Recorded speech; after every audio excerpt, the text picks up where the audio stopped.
Well, hello, community creatives and kind folks out there. It's RPG with DBJ.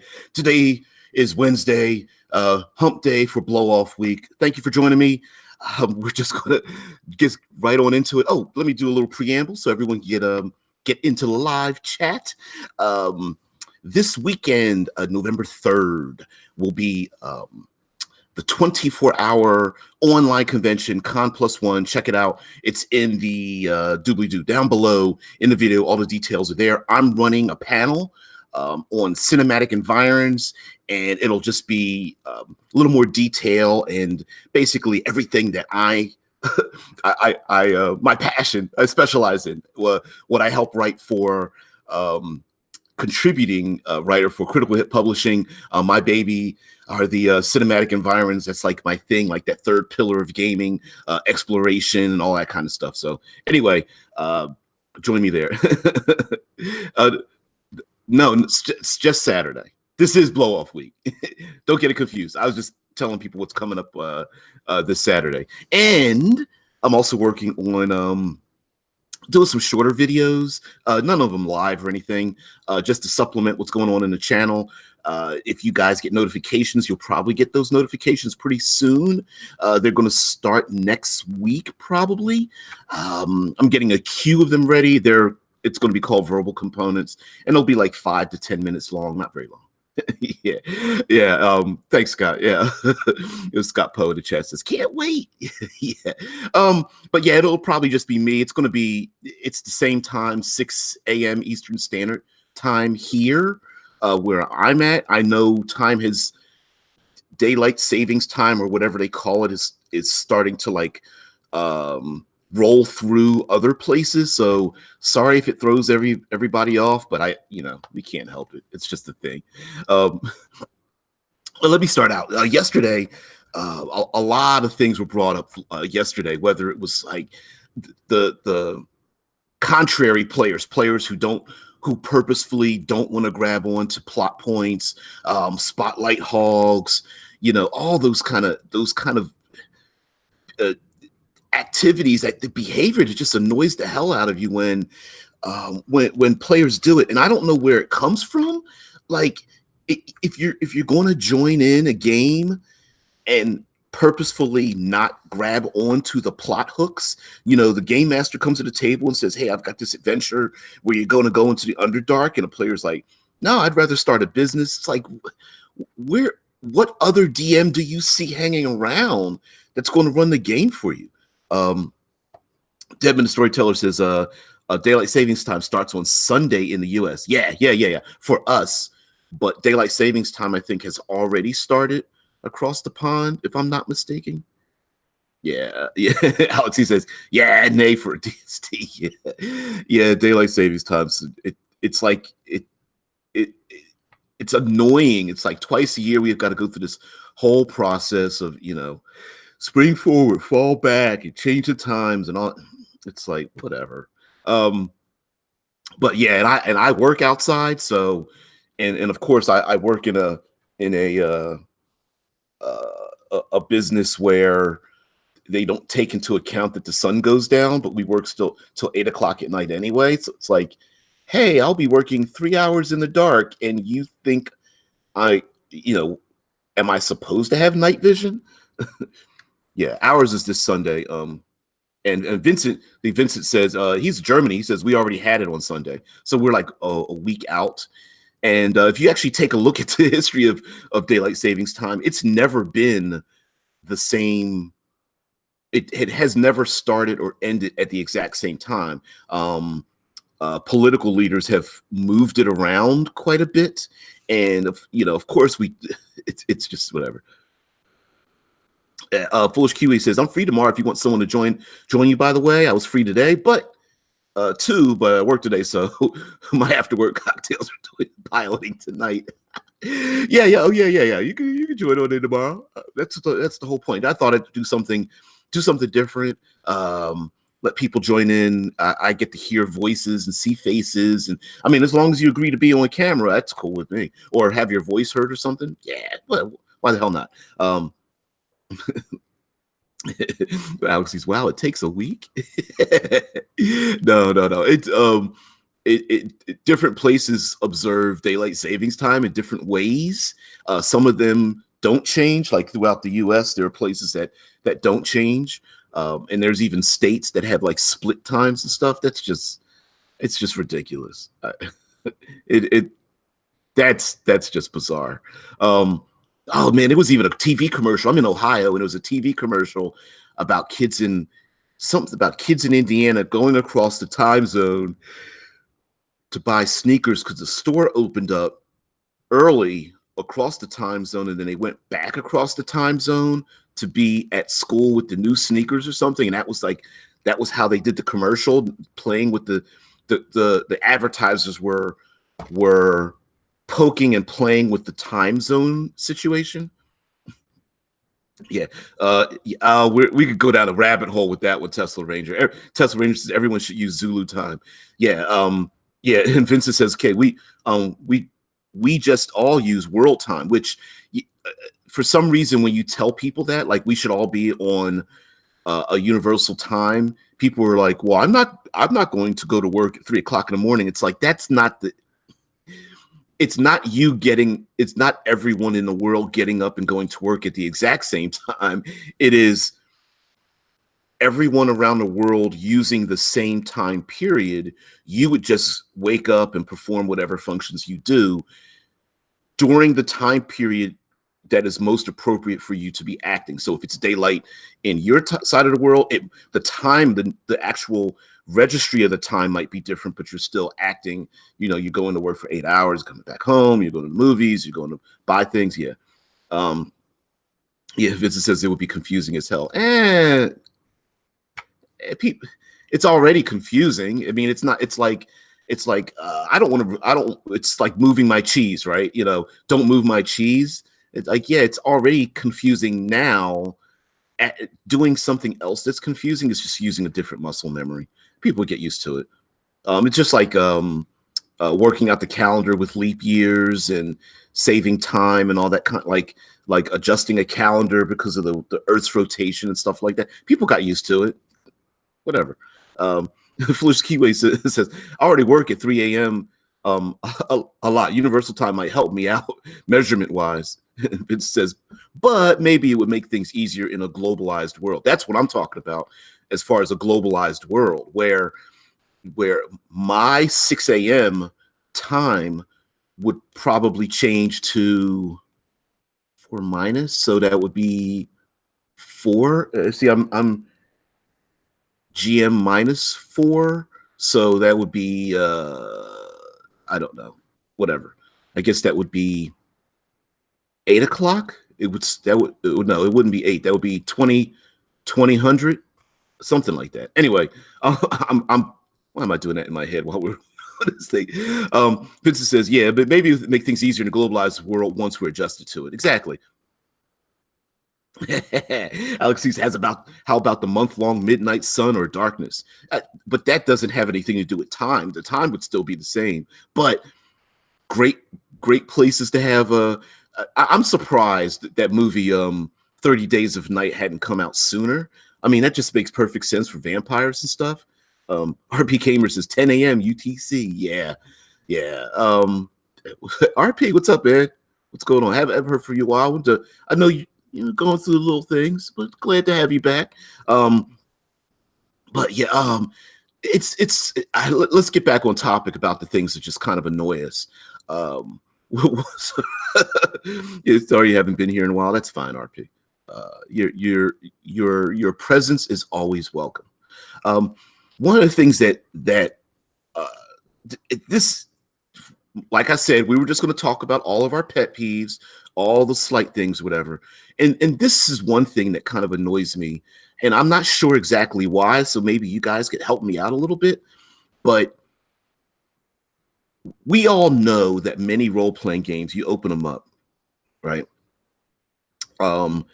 And you open up the game and it's like 200 pages of combat, and then the rest is like fluff and other rules and stuff. And people will say, well, the game, you're not playing the game right because the majority of the book is rules on combat. So it's definitely a combat game. And I'm thinking, well, we're smarter than that, right? Like essentially, first of all, we love adventure, we love action, all that kind of stuff. So combat's going to have a lot of detail, but it's far easier and more intricate to write rules for physical activity than it would be maybe social or mental or emotional actions. So of course the combat section is going to be bigger because it's going to use more words, but that doesn't mean it has to be used that way, right?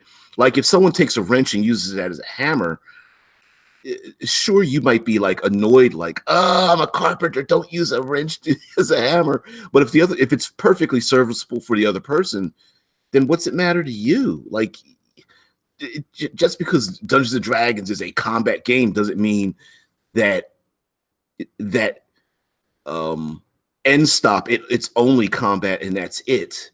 It's a tool. You can use it any way you want to. There's no combat police going, if you don't play 70% combat, you're playing the game wrong. I don't know why that annoys me when I hear people say that. God, a foolish Kiwi says big rules on combat doesn't equal combat combat game. It just means the combat is engineered to be more intricate, whereas in role playing you're more left to your imagination on your own devices. Yeah, I got it. But I mean, we can all agree that role playing, whether it's like social interactions and in getting not just social interactions, but getting a little deeper, like into introspection, is extremely hard to mechanize. There are plenty of games that have tried to do like social combat. Some of them work, some of them don't.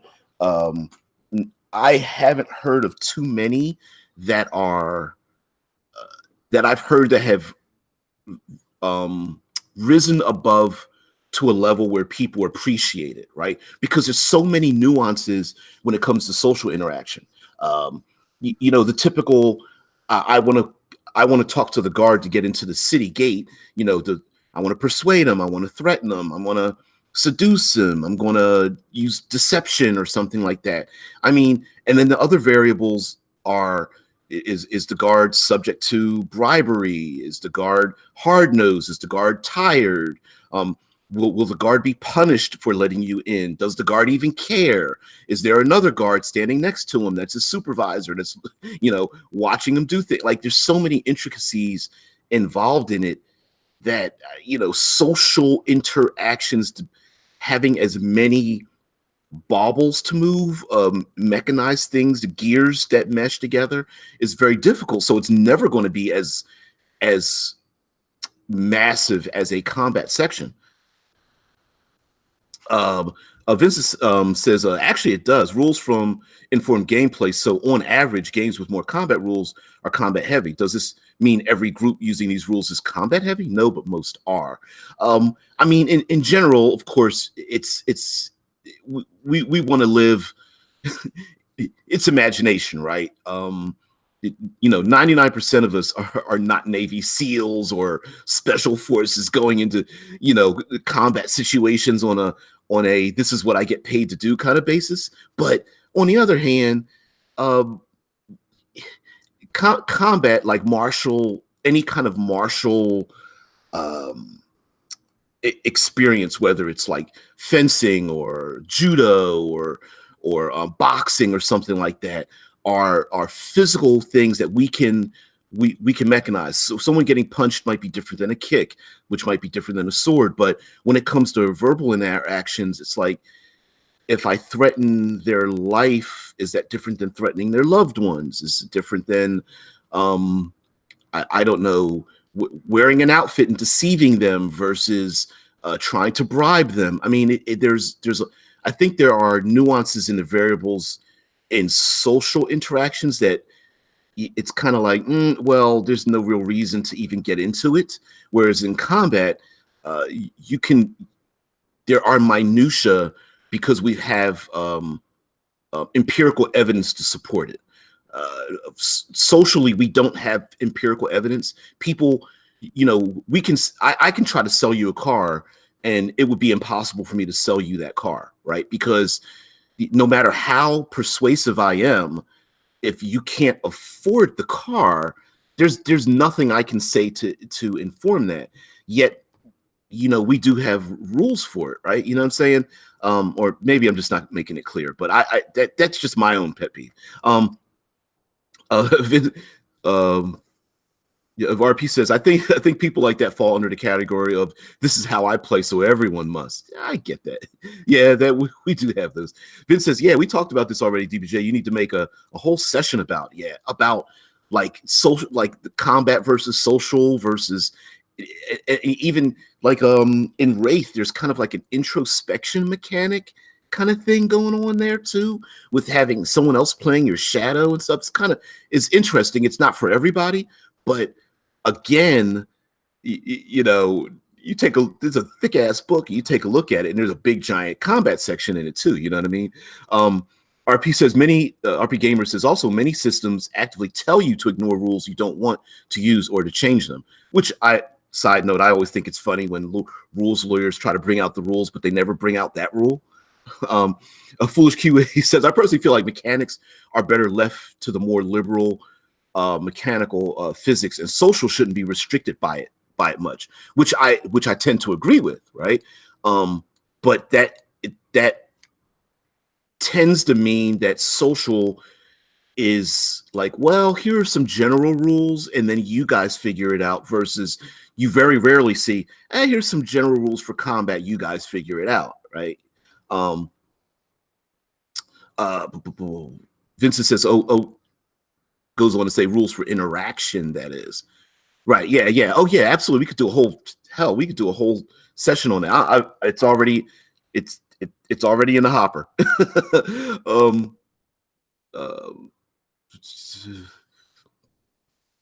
Yeah, Foolish Kiwi says, I disagree a bit, Vince, but because many groups I see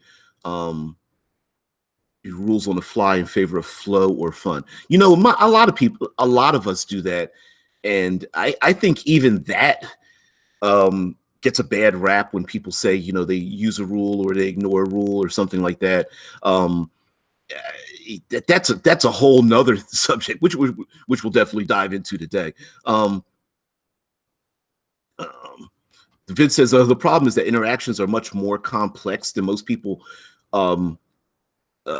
think, who just make one roll and think this is enough to fool a trained guard who's paid not to let you pass. Yeah, we talked about the leverage mechanic. I believe you mentioned it was Dungeon World or something, where you are unable to effectively move someone with social interactions until you gain some sort of leverage, which could be something in their background, a common some information that puts you on common ground. Let's say you're both from the same military faction, or you learn something about their background. Maybe they have a drinking habit or gambling. They have gambling debts or something. They have a supervisor that is an hard ass, and you find out about it. That's definitely a thing. Oh, Deadman the Storyteller says Exalted discusses that as well. And of course, every group is different. Vince says that the ignore or change rules rule is stupid if they don't give you tools to change the rules. It's just a cheap excuse to not design properly. Yeah, I mean, it depends on how well the game is designed, because essentially it's like a meal. There's no way you're going to please everyone, yet you want whatever you design to appeal to the largest number of individuals, right? There's plenty of people who absolutely positively cannot stand 5th edition Dungeons and Dragons, but it cannot be debated that it is the world's most popular role-playing game. It has always been, or for the most part, has been the first and or second most popular game in the world in its entire history. It may have dropped to third at one point, but my point being is that it has made its ability it is designed to appeal to the largest number of people. And there's lots of people now that it's been out for quite a few years, 4 or 5, going on 6 years, that like, I want more complexity, I want more options, I want more things, but it's designed to appeal to the largest number of individuals, which is why they took those things out, as opposed to, say, Pathfinder, which would be, has always gotten the moniker of like Math Finder, which is different. It's a different game. It's supposed to appeal to a large group. Yeah. uh, um, yeah, Foolish Cube says there's a caveat to fit different groups about the, if it doesn't work, change it. But for the most part, I find that most gaming groups don't just throw rules out. I find that they are either often modified or the basic mechanic of the game is used instead of using the micro rule. Let me go to give you an example. Like oftentimes let's say there's rules for suffocation or choking or drowning or not breathing or something like that. There could be 3 pages of it, but it's very often, more often than not, you'll see a game master do something on the fly and go, well, okay, this game system uses 3d10, or this game system uses a d20. Give me a constitution roll to see if you can hold your breath or something, as opposed to opening the book and going to those specific rules, right? It's just a default down to the basic engine that runs the game, as opposed to using the subsection of the game. So I find that it's an extreme when people are like, oh, you're just throwing out the rules. It's like, no, well, we're just using the base mechanic as opposed to the mechanic with the extra gears, I suppose you could call it that.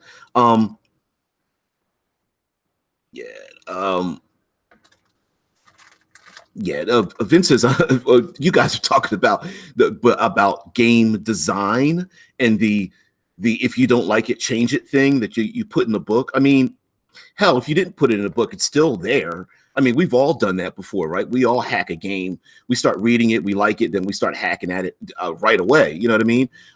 Whether it's character creation, hell, when Dungeons and Dragons came out, it was literally 3d6 down the line. How soon was it before people started changing that? Now we've got like 14 different methods that people use to roll up characters, if they roll them up at all. It's point buy, it's a array system, it's pick and choose, so people have always been hacking it literally before the game even started. Yeah.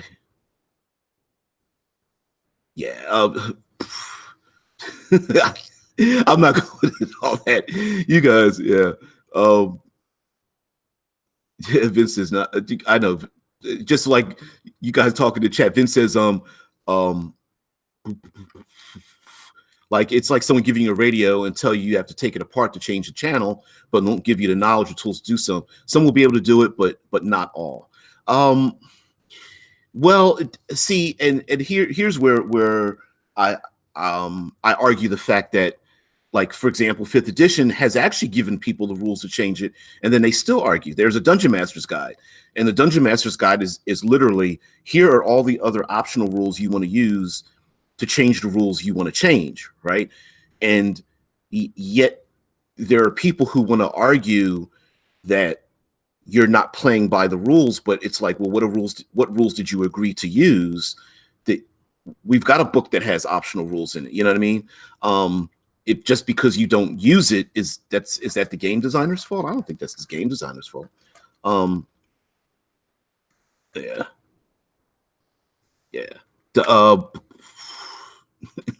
Oh, whoa! The chat jumped on me. Yeah, Vince says here shorts. This doesn't mix well with the change the rules rule. In my opinion, it just doesn't fit with any game. Some are designed to be changed and have actual rules for that, but it's rare. Some games will have like the little like side notes where they're like, or the little pop out text where they'll say, hey, here's our rule, and then on the side they give like 2 or 3 options to change things, which I appreciate that too. Which technically, if it's an option, that's a rule, that is actual rule, that if you agree or disagree to use it, but it's a rule. Oh man, throwing down the gauntlet. JP is like, 3D down the line is for real D&D players. And Scott Poe's like, point by. Oh man.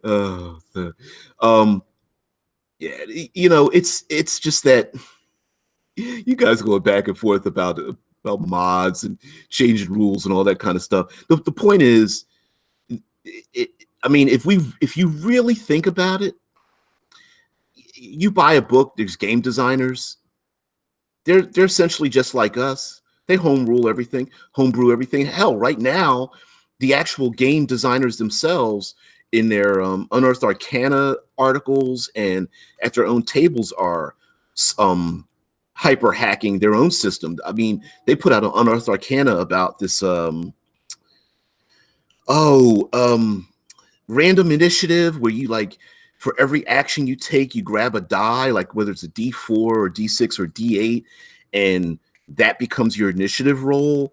And you start from the low to high. And I know that was some controversy like a year or two ago or something.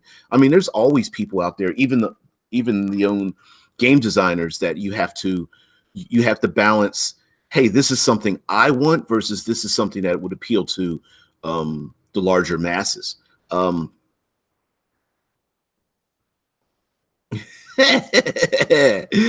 no, JP. Jared Peabody says, well, I just roll for stats, roll for hit points, roll for spell slots, roll for skill points, roll for hair color. Yeah. Actually, there used to be a ton of games back in the late 80s, early 90s that had stuff like that. Like the whole your character's completely random, let's go for it. Oh man. Yeah. Jeez. And something has to be said for the randomized characters. The only problem I have with completely random, here we go down the fatal. Oh man, the only problem I have with like randomized characters is that oftentimes the random selection, there is a clear indication that one portion of the randomization is better than the other portion of the randomization, and I find that the reason point buy has come about is because it equalizes the effectiveness and the choices players have. So I've never been against randomization. I'm against the hey, if you roll in the upper tier percentile range or the upper tier of the randomized chart, you get something better than somebody else. You know what I mean? No one wants to roll up a cliff jumper. That's my only issue with it. Granted, it is like gambling. It's like, hey, maybe I can, hey, I rolled up a character with like 3 17s and 2 16s. Can anybody play with me? And everyone's just like rolling their eyes, like, you didn't roll that. You're like, yes, I did. I was by myself. You know what I mean? Yeah, Scott Post says exactly, Jared. Why roll for stats when you don't roll for anything else? Yeah. Foolish Kiwi says I always roll for height and weight and age. That's in 3.5 as an option. Of course.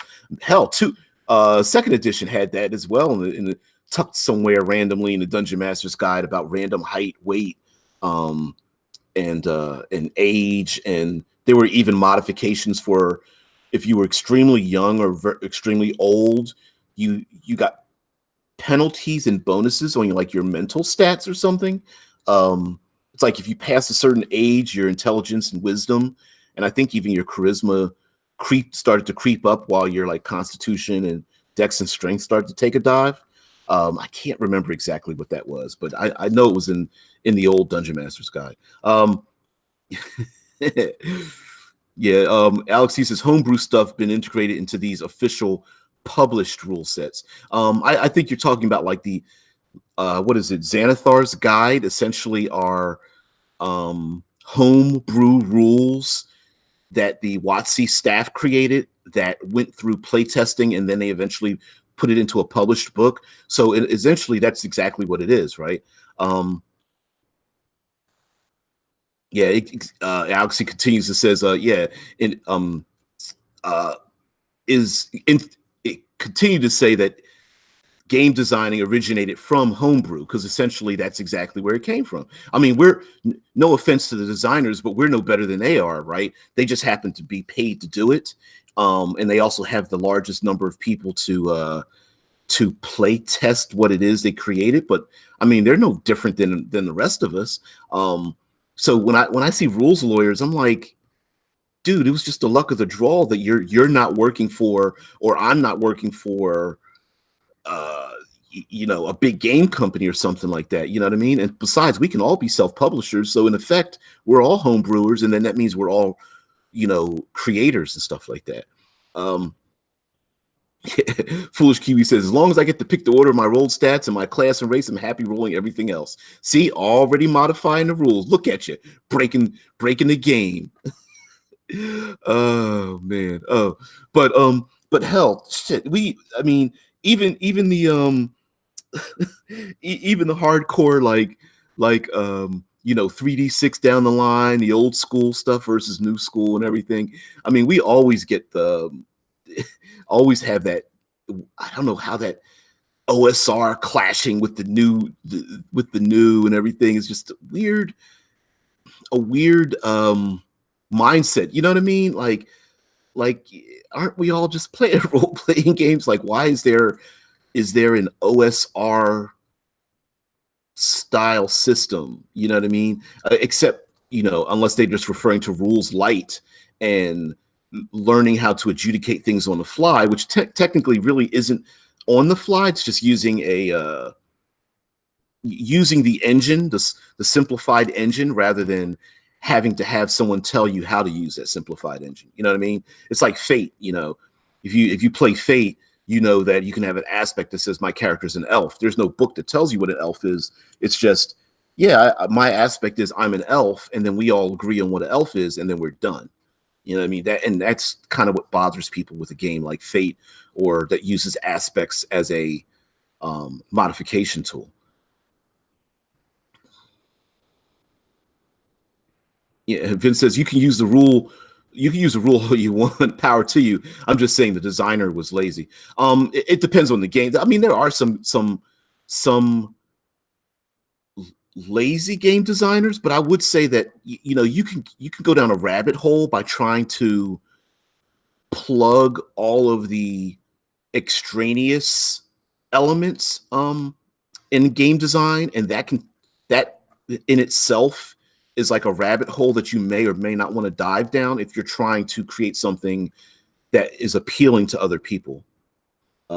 Yeah.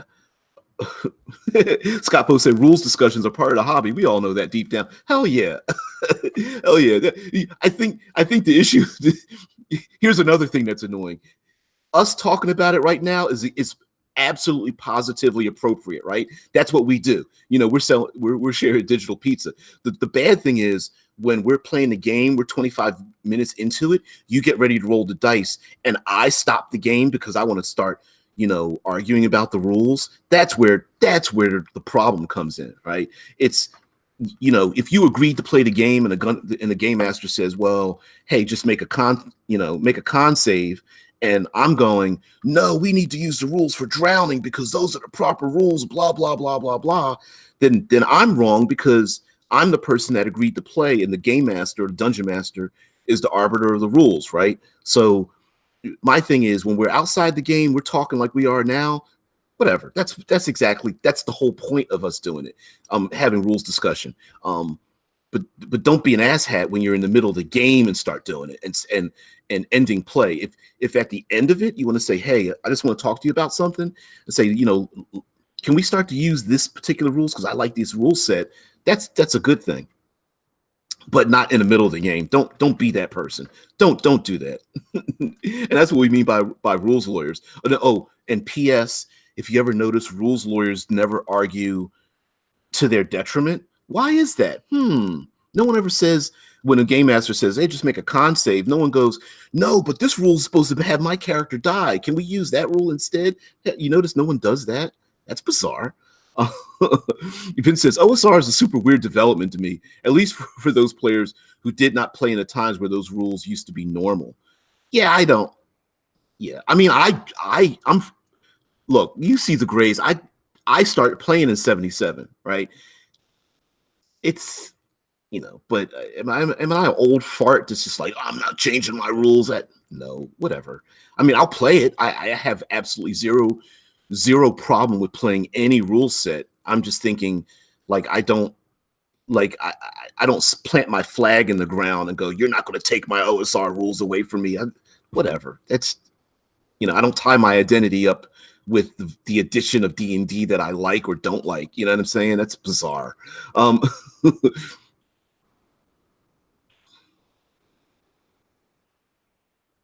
Yeah. I'm sorry. Let's go into the chat. RP, I got to make that a t-shirt. That's why I like online. You can mute and kick people. Yeah, absolutely.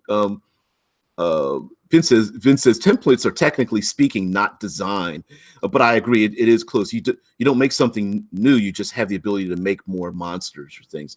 Yeah. And some part of that is like, some people don't want to let you know how the sausage is made, so you can come back and buy more sausage. You know what I mean? Like if you teach someone how to fish, no one's, you're afraid that people aren't going to come to your fish market. You know what I'm saying? I mean, there's a little bit of that too. um yeah, foolish Q says rules lawyers never seem to run out of arrows when a DM doesn't count. Exactly. You know what I mean? I mean, that's where the negative connotations come from. All of those, like power gamer, rules lawyer, spotlight hog, and hell, all the different things. It's not the act, it's the person acting and being an ass about it, right? That's where it comes from. I mean, there's plenty of people who are like so-called power gamers, but they role play, and then you're like, well, technically you're not a power gamer. I mean, yeah, your character is effective, built mechanically to be as effective as they are in what they do, but you're still role playing your character. You're being collective. You're working with the group. Most people would then say, well, you're not a power gamer, right? So it's these are just definitions that we just toss around, and of course they flow and warp and everything. But essentially, those definitions come about because of the negative connotation of it, right? A power gamer is only a power gamer and an ass when they exploit their power gaming to the detriment of the fun, the interaction, the spotlight of everybody else at the table. Otherwise, you would never notice it.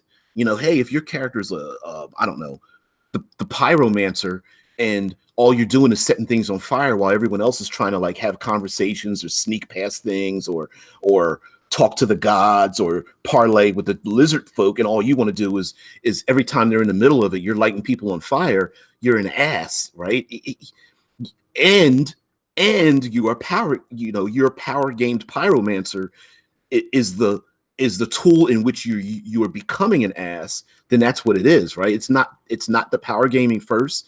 It's the asinine behavior, and then using a tool to reinforce it and hiding behind it. Well, it's not my fault that I made a character that's better than yours.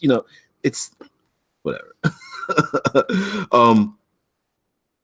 Ooh, chat. Oh, you kind of clicked past me. Oh, there we go. Jared P says, Alex C says, that's when I was born in 1977. Yeah, I was already, I was 7 years old then. Yes, I wasn't that much older, but I'm out there. Jared Pima says, Tim Kask has a YouTube channel where he talks at length about what was happening back in the day. Yeah, and we always talk about back in the day about the the top 10 things that adventurers always had: the 10-foot pole, the chicken and goats, the sand or salt, the marbles or ball bearings you had, all these powder, a mirror. You had to have torches and flints and all, and you used all those things to you throw powder on the floor or marbles to see if the floor tilted, or you would use the salt or powder on the floor to see if an invisible stalker was coming after you, or to find invisible things. Use a 10-foot pole to activate traps and all that stuff. I mean, you'd have goats or chickens walk ahead of you, and you'd throw them into a room to see if something would attack it, or an arrow or poison dart or something would kill it. I mean, that was the old school thing. There were no skill checks. There wasn't, hey, I want to make a perception roll, right? And you just tell me what I find. It was I'm going to describe what I'm doing. Tell me if I'm effective in what it is that I'm doing by describing it. And I think that's where the artificial hard line comes in. Whereas, hey, I just want to make a roll and GM, you just tell me, versus I'm not going to make a roll. I'm going to interact with the world, and you as the DM tell me what the actions or reactions are based on what I'm doing without using die rolls. I'm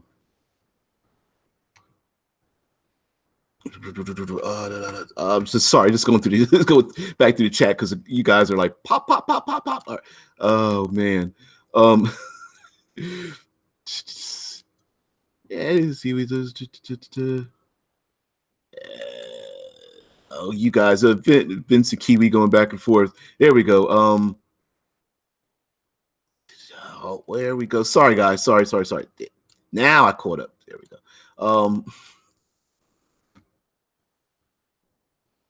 Oh, guys, come on now. Come on now. Let's take it easy. Let's take it easy.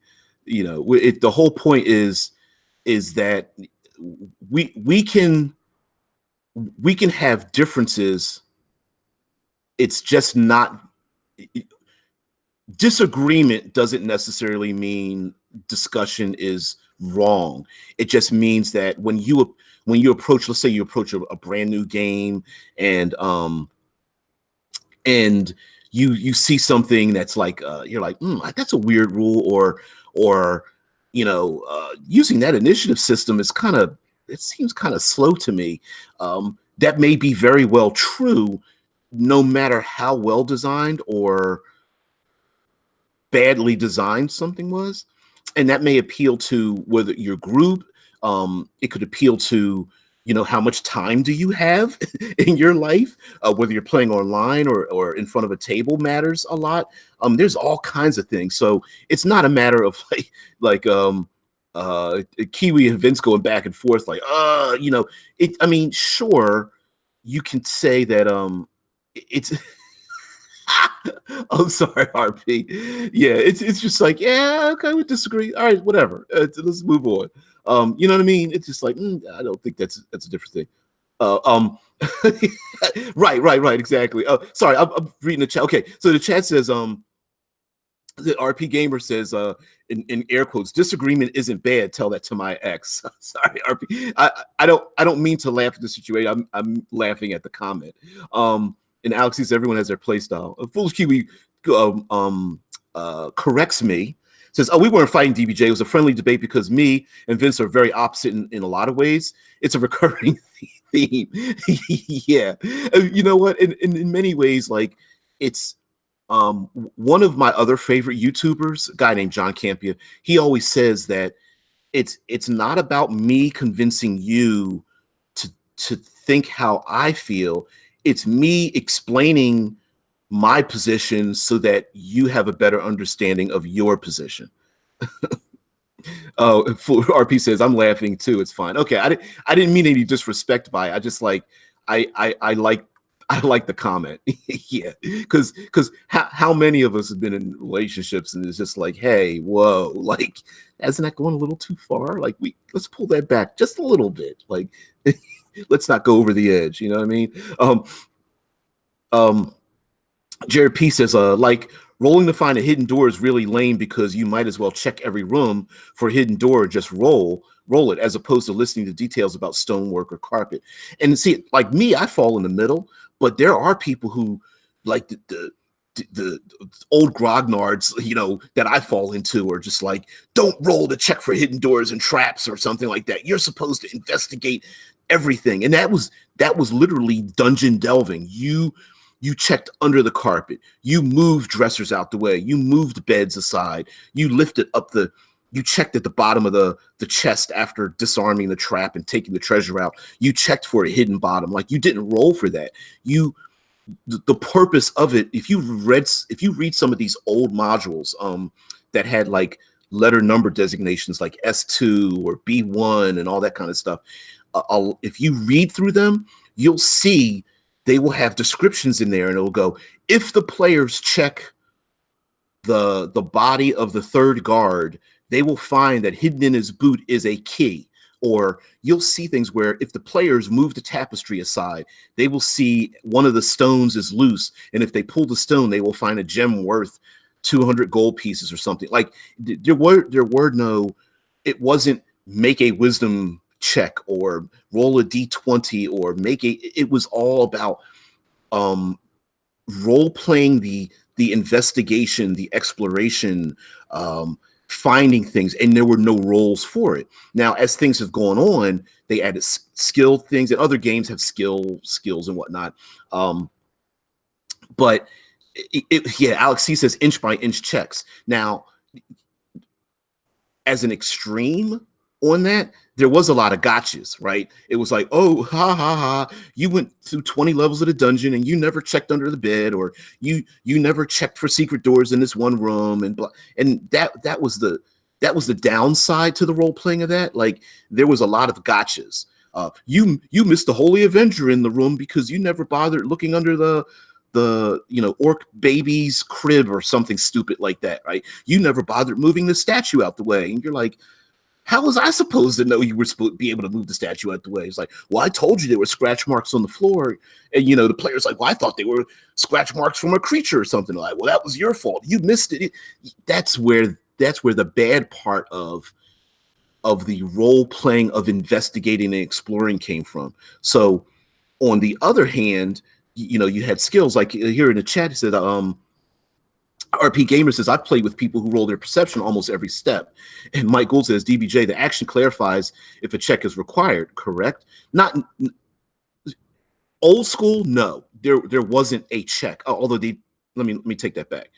There was a role for some characters had the ability to find hidden doors and secret doors. But other than that, in OSR games, it was all role play. There wasn't a skill check, nothing.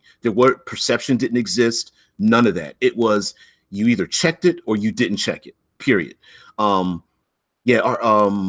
Scott Post says basically when you were dungeon delving, movement and exploration were as if you were in combat. It very much was like that. And the dungeon master would actually say, okay, exactly where are you at? Okay, no, where's the fighter? What's the fighter doing? I'm guarding the door. Okay, what's the wizard doing? I'm checking the walls for secret doors. Okay, now I need to know, thief, what are you doing? I'm checking the chest. All right, and then the game master would look in the module or look at their notes or whatever and tell them what they see, as opposed to, hey, fighter, make a perception check to see what the rogue see. You know what I mean? It wasn't like that. RP Gamer says declare that they succeeded, and what did they find? Yeah, that's basically it. That's exactly what it was. Oh, you check behind the tapestry, I tell you what's behind the tapestry, right? Foolish Kiwi says that's how I do my dungeon rooms. They should be more like a puzzle escape room. Escape room's a perfect example of that, with checks inside of it, but your mind should be the main tool. Let's see. Mike Gould says, sorry, I moved to chat. Michael says, I have one player who thinks passive perception supersedes the need for rolls. He's a joy to work with. Yeah, and the whole point of sometimes game design is initiated to make up for a lack, over or underuse of something in a game. I'll give you an example. Like, inspiration in 5th edition has come about because of the industry may have seemed to have a need to reward players for role playing because they may have felt a glut of players were trying to play it like a video game. Like, I just want to make a role. I don't want to interact with the environment. I'm not saying that's good or bad. I'm saying that sometimes like skills like passive perception or passive skill checks are there to help dungeon masters who are not used to having players poke around their world and tell them what's in their world. It's like, hey, do they notice this or not? Their passive perception is this rank. Fine, I tell them they notice it, as opposed to this arbitrary, do I check it or not check it kind of thing. Alex C says, player, what's in the room? DM, it's empty. Player, okay, what's on the floor? DM, a big circle with a number 5. You know what I mean? I hate, that's another thing which I hated about the quote unquote OSR type of thing was the DM that doesn't tell you the obvious thing, like that is an a-hole DM or GM, right? The DM's like, well, you didn't ask me if there were dead bodies in a room. Like, I had to ask you that. Like, I wouldn't trip over it. You had to tell. It's so stupid. Like, if a person can see it, then tell them it's there. And I go even further to say that not only should you tell people something is there, it should be framed within the context of their skills and abilities. An example would be players come into a room and see dead bodies. Just because the fighter has a 10 intelligence and the wizard has an 18, maybe the fighter has far more experience with battle. And I would explain to the fighter, you see these dead bodies on the floor and you know they're killed by one individual, probably with a single weapon. You know what I mean? Like I default to that. Like your character, he's your third level fighter. That's actually pretty skillful. You should know these things. I'm not going to make you roll for that. You know that. You see it. You know what I mean? Michael says, yeah, Jared P makes a perfect point. Like the GM determines if a role is required. Absolutely. If there's no role required, why make a role for it? If there's no chance of failure or there's no reason for failure, there's no drama in failure, then why make a role for it in the first place? Or maybe it's just stupid that they failed to make the role. You know what I'm saying? Jared P says, I love the sealed room is filling with gas, water, spiders, and it becomes an escape room scenario. Yeah, I love those too. Those are cool traps. Unless they suck, in which case, the DM's like, I gotcha. You didn't find the key that lets you out the room. It's like, don't do that. If they come up with a great way to escape a room like that, just let them use it. Michael says, DBJ, I've been playing since the blue cover basic rules in 1979, so I get it. Yeah. RP says, I prefer to hint at things in the initial perception check, and if they miss it, it's missed. Anything overly important, I strongly hint towards it, and then if they still miss it, then it's on them. Yeah, exactly. It's like it's a balance situation, right? You know what I mean? Don't forget the link for us to jump in the video. Thank you for reminding me. There we go. Boom, copy. Boop, boop, boop. Thank you for reminding me.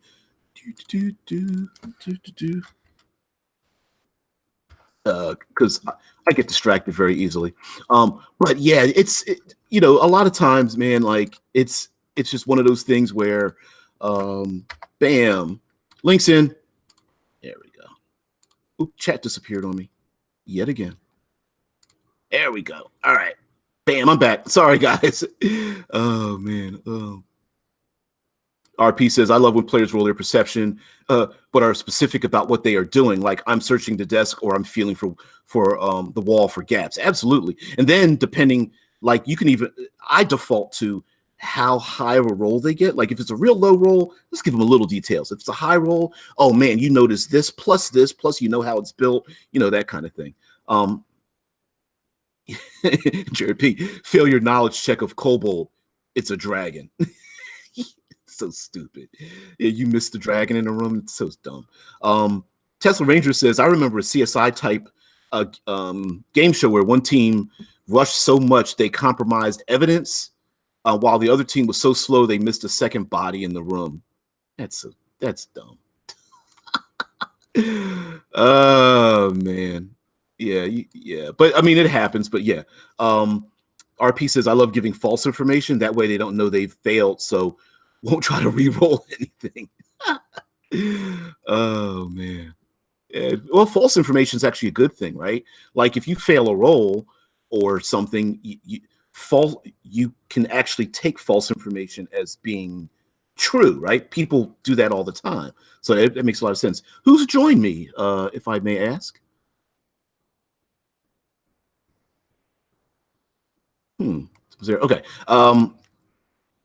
Foolish cute misinformation can make pretty intense drama as well. Absolutely, especially if you have really good role players. I mean, if you've got role players who like they know they failed something, and yet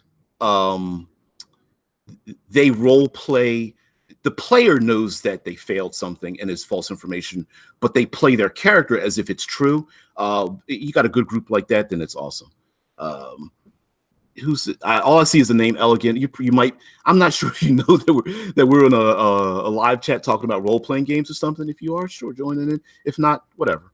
Um, yeah, Mike Gould says that, and if they declare something very specific, that will help. Either that's a lower DC or give them advantage. Exactly. Uh, yeah.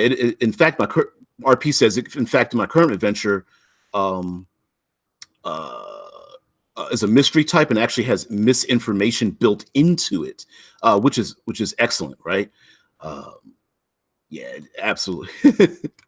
Uh-oh, don't do that. Foolish Kiwi says, here's a good one for seriously themed Thaco. Oh, to hit armor class 0. Yeah, everybody wanted to get that -10 armor class. Yeah, that was a thing. Uh, Michael says, and my favorite traps are those that look like something else. I had a secret door that was outlined in chalk by a past adventurer. That was actually a ramp with the gelatinous cube. Yeah, those things are always fun. Absolutely fun. You know what I mean? Just playing with those, like playing with the tropes of things too. Gygaxian tropes like the gelatinous cube, the rust monster. I think it was a earwig or earworm or something. Like if you listened at a door, there was like a worm that would wiggle out of the lock and go into your ear or something. Rot grubs were for people that were checking dead bodies because people would always loot the dead bodies. Screechers, the screeching mushrooms were for players who always wanted to sneak around, the orc hordes and stuff. Ear Seeker, that's what it was called. Yeah, Gaxian creatures that wouldn't even exist except for the antics of adventurers going into dungeons. Yeah, Shriekers. Yep, all those things, man. There was a ton of them. There was late in the 80s or early 90s, they made a treasure golem that was made up of like all the treasure in the room, and the more you fought the golem and hit it, the more the treasure would be destroyed and disenchanted or something. Yeah, that was it. Alex C says, how about this one? Spell level initiative adjustments for casters. Oh man. I like that. I like the idea that you had this, the glass cannon was in the back, but their spell went off slower. So you had this panic going on, like, I really want to get this fireball off, but there's a good chance that, since I act, what was it? Since I act last or act slower than everybody else, if I get hit with an arrow, it's not going to go off. Like I like that tension. I know players would just screaming at me like, no, but I think that's a great tension generator, man. I like that. Even as a player, it's like, man, I want to do this thing that's super effective, but I've got to, I got to hold on and hope that nobody like interrupts me with it. I like this stuff. Foolish Kiwi says, another seriously moment, trusting the challenge ratings of monsters. Half the time your players will implode it in one round. Half the time it's a party kill. Got to trust your heart, not the book. Hell yes. You know what? I have to say, I think we all agree that CR sucks. Like there's nothing. I mean, sure, CR 1/2 is a whole lot different than CR 23, but it doesn't correspond to like levels, and it doesn't correspond to spell levels, and it doesn't correspond, like, where does it fit? Like, what's the difference? There are some like CR3 creatures that can like trash a party, and CR7 creatures that, like you said, could just be annihilated. Hell, I'm always like motivation rather than expectation, right? It's all about using the motivation of the creature. Does the creature want to? Is the creature hungry? Is it scared? Does it want to talk to people? Is it trying to hide its treasure? Is it trying to protect its young? Is it just traveling by? Is it already eating something? It's like motivation is far better tool. A far role-playing your whatever CR level the creatures are is a far better tool than trying to make some mathematical balanced encounter. I absolutely. Hell. Oh, Jared P says mimics, cloakers, and ropers. Yeah, um, there's another one too. Gaxian creatures. The one on the floor, it looks like a carpet, not the rug of smothering. I think there was an actual creature that looked like a carpet. I can't remember the name of it, but yeah, cloakers look like cloaks because everybody wanted a cloak of protection. Um, Ropers were like stalagmites.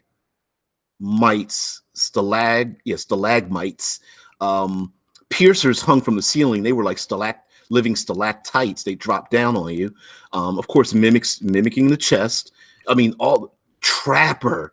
That's the name of it. The Trapper looked like a carpet on the floor. They were all Gaxian creatures, right? It was always the I look under the carpet, you get attacked. I put on the cloak, you get attacked. I open up the chest, you get attacked. You know what I mean? I go through the cavern and sneak behind the stalagmites. Okay, you get attacked. I'm going to climb up in the ceiling and hide amongst the stalactites. You get attacked. It was all. I listened to the door. You're attacked by an ear seeker. Like it was all Gaxian creatures, right? Which is where that paranoia came from. And yeah, it was just a thing. But of course, the whole point of us getting together on these is just this was blow off week. We're going to wind it down, take some of this stuff, bring it in for tomorrow. Foolish Kiwi, hopefully you can join me then, maybe with a drink in hand. It's whatever. But anyway, guys, this is RPG with DBJ, contributing hit writer to Critical Hit Publishing, and just want to let you know that for Saturday this 6 a.m. Eastern Standard Time, I will have a panel. You can also go to Con+1, the 24-hour convention. The link is also located there for other people who want to join in. It'll just be me hosting the panel, and we're just going to do cinematic environments, like far more specifically than I've ever done before. Why? How do we do role? How do we include the third pillar? Why the third pillar is so important?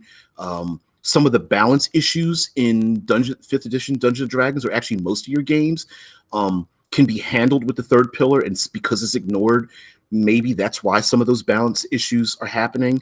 For example, I'll end it with this. Cody Lewis, Taking 20, was talking about the ineffectiveness of doing things like disarming people or using a shove maneuver, knocking them down, because the next action, if you knock someone prone, the next action, they just get back up. Hey, babe. Did I wake you? Good. Okay. That's why I closed the door. All right. Love you. Love you. Uh-oh. All right. Love you. The chat. Speed rules. They were complicated, but I did like the speed rules. Alexi says, yeah, don't forget the cursed item, girdle, belt of femininity, masculinity. That, you know what? Hey, they even had specific rules for attribute maximums and minimums based on gender and heights and things. And today it's just, you just roll your eyes at it, right? Because first of all, it's fictional, and second of all, it's automatically putting people in the gender roles. That's why we ignore it and stuff. Which is, it's like, why can't a female be a big bruiser, or the guy be like, short and scrawny? It doesn't matter. And then, but a girdle of, belt of femininity, masculinity was just a dumb thing. Like, I don't know. It was of its era. It disappeared. Helm of alignment change was another one. Yeah. Oh my God. Enjoyment for its time, but something that I'm glad is gone, because it's stupid. My character's now female, and what? You know what I mean? It was just a way for a bunch of dudes to go, ooh, you're stupid, ooh, poke, poke, poke. That's what it was. That's oh man. But yeah, guys. Yeah. The deck of many things. What's the other one? Wand of Wonder. Deck of many things. There was a robe. Well, the robe wasn't exactly. Sorry. There was a robe that had a bunch of pockets and pouches on it, but that's not the one I'm thinking of. Beans. There was a pouch with beans in it, and you could pull the beans out, and you never knew what the bean was, but it would be something semi-useful. You would just take the beans and throw them down on the ground, and it would be like a tiger or a tree or like a birdhouse or some crap like that. It was always dumb things like that. Bag of beans. Yep. See, my dude, what's up? Yeah. A bag of tricks. Yeah. Yeah. So stupid. I mean, it was great, but it's just like gonzo crazy stuff. Hell, damn near half the magic items were cursed. Yep. Foolish Kiwi says magic wishes from evil, tricky sources in general. Yep. Ring of wishes. You got wishes from Ifrit. You got of course the genie in a bottle thing. The iron flask or whatever it was called. Oh, Michael says bag of beans was items and bag of tricks was animals. I forgot that they were separate. Yeah, the bag of beans, you could pull the bean out, and it would be like a ladder or like a burning fire or something like that. And a bag of tricks was animals, like a weasel, a tiger, a bear, a flock of birds, or some weird thing like that. The iron flask always had like random creatures in it. You could pop her random. Rarely it was empty, but if you pulled the popper, the creature would get out, and it might be in a freak to give you a wish that you always hated. At the end of it, you'd hate that you got. But yeah, guys, yeah, we're going to do this tomorrow. Again, I just want to let you guys know that some of you who are get notifications to subscribe to my channel. Next week will be the beginning of a new series called a verbal component. It's not new. It will not be replacing what I'm doing now. These will just be like 5 to 10 minute videos about some of the subjects we talk about. It won't be a rehash. It'll just be like, hey, here's Monster Monday. This is something about monsters, or Future Friday is something about that. That's all. So it's just something just to add to the channel, get some more eyes on it. Not everybody can join in an hour plus long live streams Monday through Friday. That's not their thing. Some people have they drive or they work outside or whatever, and they can listen in or watch me for an hour, but that's not realistic in any manner. So for people who might have an interest in what I do, that's what I'm going to do for. And again, this 24-hour online convention for Con Plus One is we'll be supporting Child's Play, is to get role-playing games in the hands of children who are in hospitals and stuff. So if you are someone who wants to support a nonprofit organization to help people out, check that out as well. Do due diligence, check them out if you are someone who's very skeptical about giving money and or your time or effort to nonprofit organizations. Do due diligence and check them out. Deadman says, the storyteller says, perhaps talk to Isaac Arthur for Future Friday. Dude, he lives in Ohio. That would be, oh my God, it would be awesome to talk to that dude. To have him on the show, or if I could be on, oh my God, that would be sweet. I'm an Isaac Arthur fanatic. I have not caught up on all the older episodes, but yeah, I catch his live stream because he's starting to do some live streams now. Absolutely, positively, dude. I'm there with you. Deadman, I feel you. Like that little, perhaps talk to him, perhaps shit. Beg him, like lay out the red carpet. I bow down to the Isaac Arthur and his group. So who cares about the speech impediment? In a weird way, it kind of, his speech impediment is relaxing. I can't explain it. It's oddly hypnotic to me. I know it can throw some other people off, like they can't get past it. But for me, it's my brain goes around it, and it just feels it. I don't know. That's the only way I can describe. I'm sorry. I'm going off on that. Yeah, Alex, he says, a starving fool finds a lamp in a desert. He makes a wish. Make me a sandwich. Poof, he's now a sandwich. Yeah, exactly. So anyway, guys, I am out of here. Mike Gould, I'll check him out. Thanks for the heads up. Yeah, Isaac Arthur does a long stream. Maybe the lowest is about 15 minutes, but they usually run a half an hour, a little bit longer.